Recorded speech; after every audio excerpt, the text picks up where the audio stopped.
बुद्धिमान राजा की कहानी। बहुत समय पहले एक विशाल राज्य था जिसका राजा नाम था विक्रमादित्य।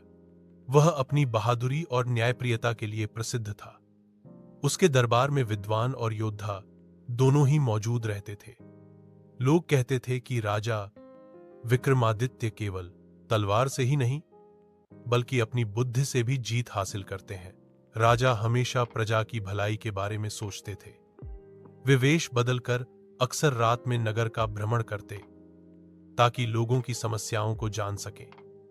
एक दिन जब वे भेष बदलकर बाजार घूम रहे थे तो उन्होंने देखा कि दो व्यापारी आपस में झगड़ रहे हैं।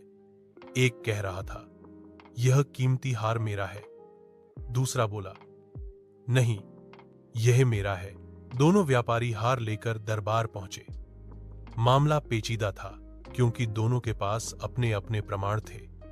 सिपाहियों को भी समझ नहीं आ रहा था कि सच कौन बोल रहा है। तब राजा विक्रमादित्य ने मुस्कुराते हुए कहा, कल मैं फैसला सुनाऊंगा। अगले दिन दरबार लगा। राजा ने हार को एक थाल में रखवाया और कहा, इस हार को मैं आग में डालूंगा। जिसका यह सचमुच होगा उसकी आंखों से आंसू निकलेंगे क्योंकि असली मालिक अपनी चीज जलते हुए देखकर दुखी होगा।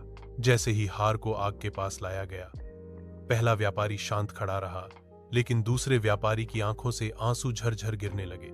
राजा ने तुरंत कहा, हार इसी व्यापारी का है। झूठा आदमी कभी सच्चा दर्द नहीं दिखा सकता। सभी दरबारियों ने राजा की बुद्धिमत्ता की सराहना की। उस दिन से लोग उन्हें और भी अधिक न्यायप्रिय मानने लगे।